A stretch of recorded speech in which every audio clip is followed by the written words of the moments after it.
magnifying glass that just runs this first part of the detection. So this is just the detecting. And I have 3 settings here.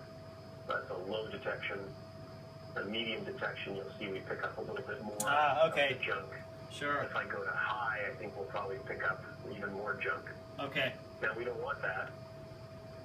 So in this case, I would pick low. And then the substep filtering is exactly that. It's just a size filter. If I click on this little arrow, I can open that. And all you're seeing is that how big does an object need to be before I'm going to count it. And the goal here is if you have, this is a nice dense cell pack, but sometimes you end up with little holes off to the side. Okay. And you don't want those to get detected. So that's why we have this minimum size filter. Okay. Now that's a size filter. That's a size filter for the area that you do not want to include? Is that correct? Right. Okay. Yeah. So if I just ran this from the beginning, down here I have the apply buttons. It's going to crank away frame by frame and generate this image. This should be very similar to the one that we just looked at. Yes. We have a charting tool up here where I can watch in real time as this thing grows. And now we're actually measuring a bunch of other stuff at the same time. So this is the inverse of that, is a percent area of cells. So this is what you guys were getting from Limesis, which is the percentage of the region that is covered with cells. So it's going up towards 100%. Yes. And then also the other one you guys were getting was wound closure speed, which varies all over the place. Yeah. Between nothing and 2, but anyway, it's going to take a little while to crank through that. And then we set it up. You guys were getting a center point approximation to determine the edge speed. Mm-hmm. I don't know if that's important to you or not, but we calculated it, and I can show you the formula. It's a little ugly, but because the scratch always goes all the way across, I could use that maximum distance or maximum length or height of the wound to determine whether the scratch was vertical or horizontal. So the computer figures that out and gives you the edge speed. You don't have to tell it whether it's a vertical or a horizontal scratch. Okay, Scott, so I have a question about the edge speed. So you're talking the speed of each border of cells moving in. Correct. Now, can it differentiate, say, the left side from the right side? Because we have some... What it's doing... We might have some interest in, say... We might have some interest in, for example, running flow in one direction across this confluent layer of cells, and then doing the scratch, and then resuming flow from one side to another. So therefore, calculating each wave of the 2 sides, calculating the speed at which each side migrates in, because that might be different if it's affected by a one-directional flow, say of blood flow or something. Would that capability be possible? Well, so I'm going to answer your question indirectly. I'm sorry. No, that's fine. But so I think you can. The way that edge speed is calculated is sort of what I would call a secondary measurement. You're taking this change in area, and you're saying, okay, it's only changing in this case in the X direction. And so I can assume that this is a straight line, and I know how fast the area is changing, and I know this part's staying the same, so I can tell you how fast that's moving in. So given how it's calculated, there is no this side's moving that speed and this side's moving that speed. You're just taking that, you're essentially measuring the change in area and saying the change in area is really only happening because there's a change in one dimension. Therefore, I can give you an edge speed. Okay. Does that make sense? That does. Okay, so that said, we didn't measure it, but you have the ability to measure, where is it? We should be able to measure. Let's see. I was looking for the coordinates, the XY coordinates of the center. And I Would that be we have that somewhere? Aspect ratio? Aspect ratio is the height versus the width. Oh, okay. I thought we had an XY coordinate. I'll have to talk to the software guys. Because I think Drew asked a similar question a while back. And what we thought, the idea that we had was that if we knew the center point, the centroid of this wound, if one side were moving faster than the other, then that centroid would gravitate towards one side or the other. Oh, okay, that makes more sense. Okay, that clarifies that. Does that make sense? Yes. So that would be my approach, is that you wouldn't measure one side. You're saying that the centroid would trend in one direction or the other if one side was moving faster than the other. And there would be an ability to find, well, you said you'll talk to the software folks about that.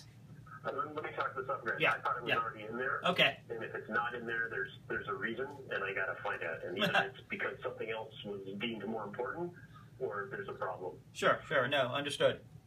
That would be something we'd be interested in if it's possible. Yeah.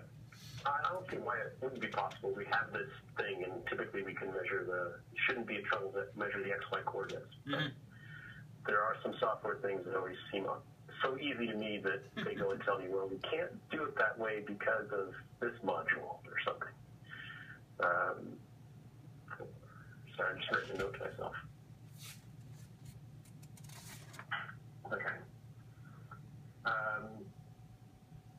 So we just crank through a result, and then below here is the data that you get, the center point approximation, the edge speed. Now that speed is just taking the units from the image. So at the bottom here, I entered these numbers based on the information that Drew gave me, the magnification of the image. Okay. And that information is sometimes in your metadata for the image. And sometimes we can read it and sometimes we can't, depending on where that image came from. Okay. So when I load an image, it asks me. So you'll always, I don't know, Drew, if you had that issue when you played with the software. When you load an image, you get a little box coming up asking you to define. Yeah, and I just hit apply. I didn't read what it was asking. Right. So and if you just click apply, you get pixels. Okay. Pixels in no time. So then this edge speed would be pixels per frame. Yeah. But you can change. Whereas in my case, it's micrometers per hour because those are the units I entered. Okay, so we have a way of calibrating that based on everything that needs to be considered, the objective and all that stuff then. Yeah, it's just going to ask you for a number. So if I click on this is the window that comes up when you open Image. Okay. And it defaults to uncalibrated. Okay. Yeah, that's. And so if I actually apply this, they don't change units. Oh, if we reran the recipe, it would change all my measurements again. Right. So you'll see the area, which is a regular one, gets changed to pixels. This one didn't change because it's a compound measurement. It's got to measure a bunch of things before it gets to that answer. Okay. This is just pulling this number off the frame, off the image, so it can update immediately. Okay. Yeah, fair enough. But and you can save this calibration with the image.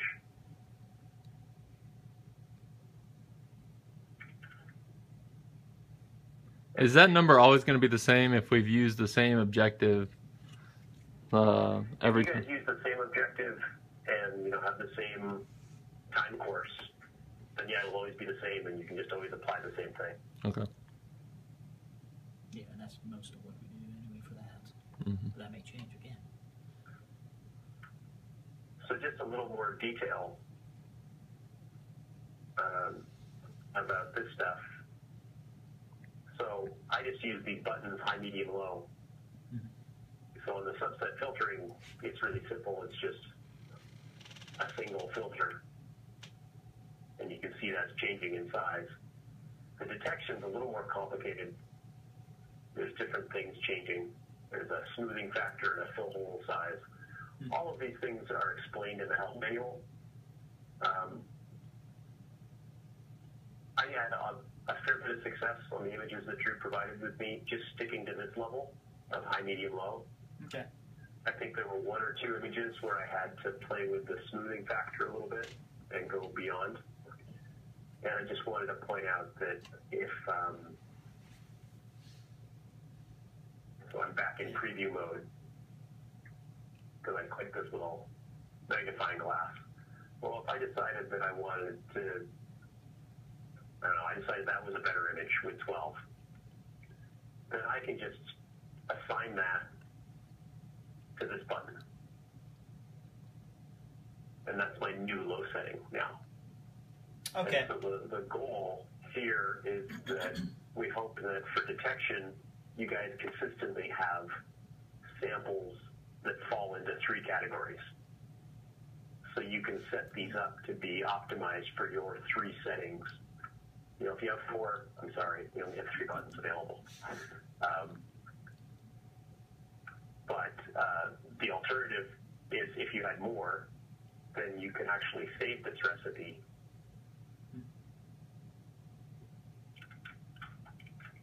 I call it My Wound Healing, save it. And now that recipe, Wound Healing, and this recipe, My Wound Healing, which is exactly the same, just with different settings. This little button is the only thing that's changed.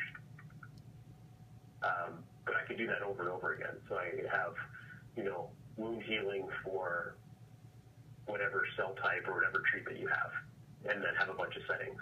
And then wound healing for a different treatment that you guys are using at different settings. Okay.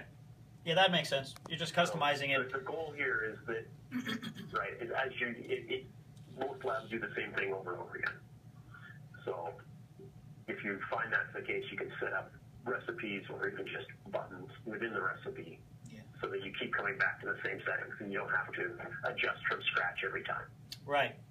Right. That makes sense. That's good. And we do similar cell types. We do a lot of vascular pathology and physiology, but we use cells from mice, from rats, from humans, from dogs, so a variety of species, and they change in their kinetics and in their responses. So having that ability to fine-tune each individual cell type based on where it came from would be valuable.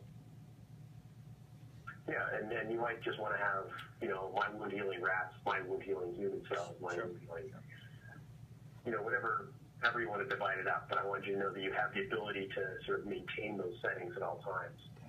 And then, sort of related to that, under Tools, there's an action history.